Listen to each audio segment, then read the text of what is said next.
Just like that Solaris guy. Yep. Oh, I think, man. Oh yeah. Well, I'll talk about my Mirror of Calligraphy game later, but it's going well, surprisingly. Nice. I mean, of course I don't have 8 million powerful fleets trying to kill me, because I set it to 1 times, but okay. So the very bottom, you should see 3 boxes, correct? Yeah. So you have left is things you can build, middle is your queue, and right is your hangar. You can hit to see only show improvements, which is a little building, or only show ships, which is only ships, or no filters, which is both. So you should have different things you can build that take different amount of industry. So I don't know what you have. I have compression singularity, dilation singularity, machine embodiment, cerebral reality, drone networks, interplanetary transports, public-private partnerships, the endless infinite supermarket. Yep. Endless research park and endless world, fabricated forces, because other than my one epistis that they give me, I literally otherwise cannot grow my own defenses or my own people. Instead, I have to build them or have them infinitely do stuff. So I don't know if you can see something that has an infinite construction. You probably can't yet. No. But basically, if you hit that, it'll just mean every single turn all your whatever, all your industry is going to be used, in my case, to make forces. So, but I can't build anything with that. So what I'm gonna do is a machine embodiment. Depending on what you need and what you're based on, I'm almost totally based on industry, so I'm gonna do a drone network because that gives me more industry. So I want you specifically to do 2 things, build 2 improvements. Queue them up.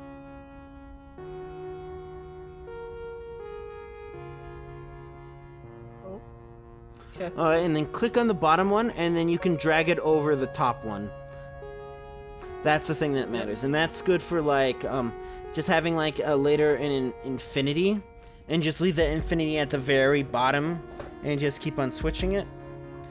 You can use I think it might be A and D or the arrow keys, in order to flip between systems you have, but obviously we don't have systems yet. Yeah. And then the right thing is just hangar stuff. So upgrade. So it's select all fleets for merging, create a new fleet from selected ships, repair ships, upgrade ships, or scrap ships to get things back. Okay, and that's the system menu. Alright, so I want you to scroll all the way out to how the galaxy looks. Wow, it's purple and green. That purple might be a problem. That might actually be so there's a thing called the Umbral Choir, whose whole shtick is hacking and all that stuff, because they don't actually have populations. Instead, they hack other people. So they basically mind control other populations in order to do stuff for them. So what you're saying is me being above the purple is probably bad. Oh, so I now know where you are. I'm in the far right top green. So I'm safe. I don't think that's actually what that means, but that'd be interesting. I doubt that's what that means. Well, I'm in the top, circle, and then there's, the middle, and I'm right above the middle, the top circle. It's not, the main purple, but, purple, so. Okay, so you should see in the top, you should see Galaxy View and Diplomacy Scan. Hit space or middle mouse button, and it'll activate a scanner. So, you can see top left bandwidth, your hacking speed, hacking operations, how many sleepers you have, and then diplomatic status. So you can see if you have nations, you'll be able to see their color or whatever, their borders, whether they're at peace with you, whether they're at a cold war, whether they're at a war, or whether they're at truce with you. So peace means that you guys are friends. Cold War means that you can, so, like, say you have, like, one of my ships. You know, when our two ships meet each other in, like, a random system that's not owned by anyone, you can attack me if you want. Oh. And I can attack you if I want. However, if you go into my space with one of your ships, I can attack you, but you can't attack me. You can defend yourself, of course. You know, if I attack you, you're going to fire back, but you can't instigate something. And vice versa. Yeah. And then there's various levels that determine, like, how an AI works. Like, there's sneaky, there's hostile, there's, like, cordial, stuff like that. Then there's war. And there's truces. So when you're in a truce, this is what I like about Stellaris, is you can break truces. So, like, say that I, like, fight you, and I'm like, hey, I took, you know, some of your stuff, and we're at a truce, and I'm like, you know what? I want to take a little bit more, you know, I take another bite out of you. So I can spend there's a negative, so the sooner I do it to where the truce starts, the more influence it's going to cost. But I can break a treaty. Yeah. And attack you again. Empire info, so just, I guess, links between your empire and system links. Your battles and your completed battles, I guess. And then there's captions, so you can just turn stuff down or not.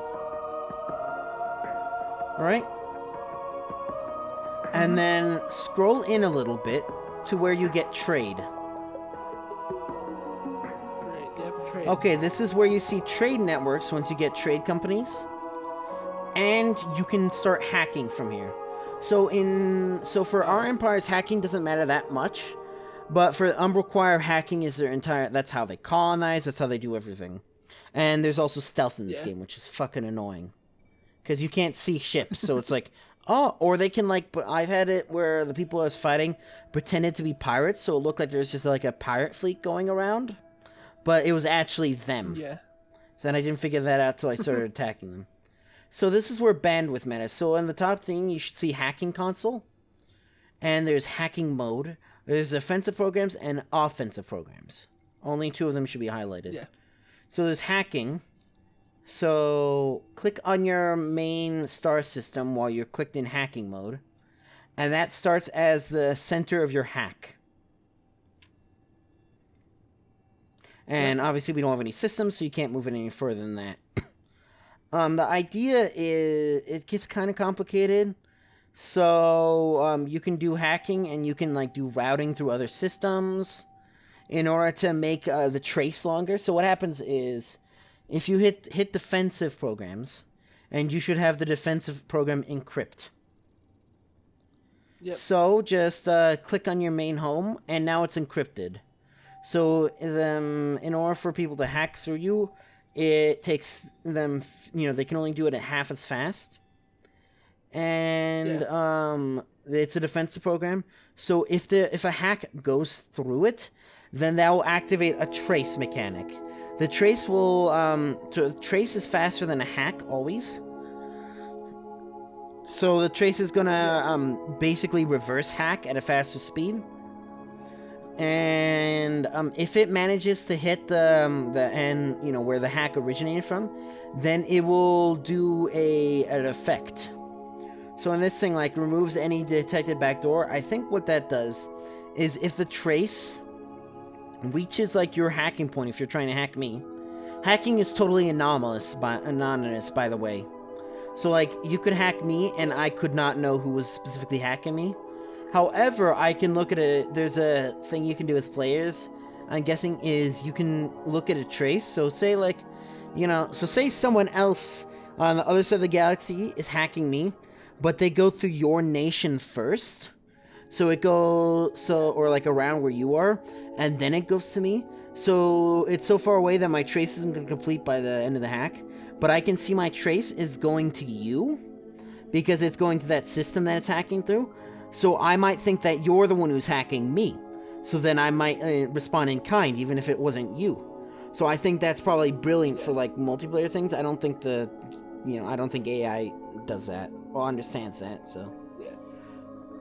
Yeah, so basically what a backdoor is, so you saw how, you know, when you're doing a hacking operation, you have to click on one of your nodes in order to start the hack. What a backdoor does is, so you can hack, so like say I hack one of your nations, like outer ones, I can install a once my hack is complete, I can install a backdoor, which lets me use that as the start of another hack, without having to go all the way from my nation if we're far away from each other. And then there's offensive things, which will do various things. You have to unlock them via research. And then there's and then if you go actually, if you scroll in more, you can see an economy thing for each system. So you can see, like, how much of the... I don't know if that's... Yeah, it looks like how many populations are, you know, like, I have 60%, so my system is 60% populated, because I only have one planet. You can see how much food you're making, how much industry you're making, how much dust you're making, how much science you're producing, and how much influence you're producing. I've never used this screen, but... Then if you zoom in even more,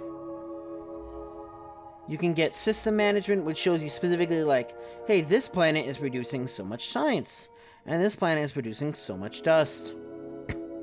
And you can see population synergies. So, like, my Pistis are better farmers.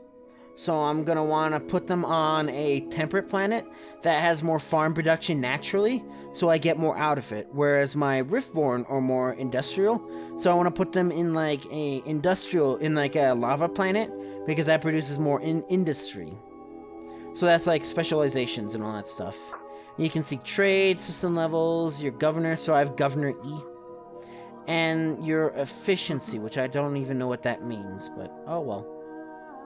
And you can zoom on even more in order to see the atmosphere. So I can see my main planet has 1.0878 bars of pressure, has an average temperature of 267 Kelvin. I can see the atmospheric composition, and I can see the structure. I don't think that any of that matters. I think it's just, like, you know, meaningless flavor text. I think the mean radius and all that stuff, like mass and all that, surface gravity, does affect it a little bit, in that, like, you know, a larger planet can support more people. Yeah. Okay, and then hit space again to get out of it. Alright, congratulations. That's my tutorial for you for so far. Okay. Apparently I accidentally readied up, so... Did you move your stuff? That's fun. Yeah, your ships. Stuff? You should. No. See if you can unready. Or if you can still move your ships. I can't. I guess you've fallen behind. Just gonna sit here. Oh, Winduza. Oh, that's a shitty place. Okay. Intern. Wow.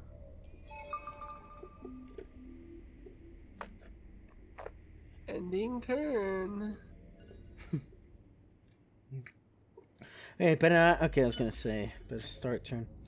Okay, now we can. Okay, now I have more tutorial for you. Wow, now I can move a ship. So you should have two ships right now stacked on top of each other, a settler and a patrol.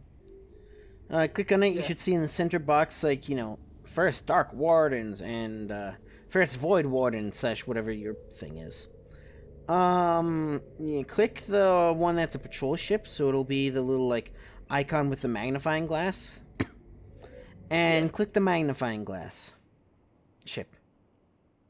You should have your patrol ship thing, and then right-click a hyperlane in order to go down that hyperlane. And then your ship should move. Wow. And then in the bottom right above end turn, so on your right you should see maybe something. Like, I have a new luxury, so it's telling me, hey, you have Transvine that you can go and deal with. But that's probably not the same. Yeah, no, I know that. So you should see a little, like, dart that has a question mark next to it. That's gonna annoy the fuck out of you, I'm guessing, because it annoys me to know hell and back. Because what it is idle fleets. So, like, your settlers shouldn't be doing anything because, you know, there's no really place for it to go yet, maybe. But what'll happen later is with your patrol ships, like say, eventually patrolling isn't going to be that helpful after the beginning game, but you still have to, maybe it'll have make probes. Oh, okay, we'll get to that actually. Once you get your ship in a place, we'll go into more tutorials. Okay. So, that should be, so just end turn when you're ready. When you're ready, by the way, don't just think, just because I ended turn that you should end turn. Yeah, I mean, there was nothing else. Exactly. To do. Okay, so you should now have, like, next to that little question mark, a dart with an arrow on it. Yeah. Click that. Wow, I found a new system. Yeah. If you click that, then your fleets will execute their movement points. So, have you seen, you have, click on that new system. Yep. Yeah. That's cool. Wow, and there's a colonizable planet. A huge Terran Wow, that's planet. amazing for you. But I got a huge Arctic, so I can't complain. And a medium bear. So the main thing is I can colonize everything you can't. So that means that's most of the systems in the galaxy, so hooray for me. So what I would do then is have your settler move. How many planets is there in there? 5. Yeah, you want to colonize that. So, move your colony ship to there. Yeah. And is it able to get there? Okay. No. Then we'll just go through colonization later. I'm colonizing... Oh, I've never seen this one. I'm colonizing one of the places that I found. I found another system though, and none of them are colonizable. It's like 4 lava planets, a cold planet, and a hot planet, a gas hot planet. Eventually you can, though, with research. Okay, so click on your patrol ship, and you should see a little box, a little cube with a question mark. That's for expeditions, so that's like anomalies from Stellaris. You should see a probe, so click on your probe. You should have 2 probes, probably. And then you should have, like, a shoot them somewhere. It says this fleet must be orbiting a star system. Okay, then your patrol ship's not in the correct place then, yeah. Because your patrol ship needs to be around a planet first and not doing anything, and then it can do stuff. Okay. Oh, also, I started next to a signal, and I'm researching it. Is it one of the curiosity signals? Yeah. Was it on your home planet? No, it was on the planet next to my home planet. Oh, well then your patrol ship is actually there then, I think. No, I pressed research first turn, and it did it. I don't know, it's researching. It says it researches, it finishes next Oh, turn. that's something different. That's your sciences. That's not an expedition. Okay. And turn. Oh, researched it. Now what? So you get a little spiel, you get told what happens. So, like, I just did off-world agribusiness so I can get infinite supermarkets, and I can make treaties now, because now I can talk to people, basically.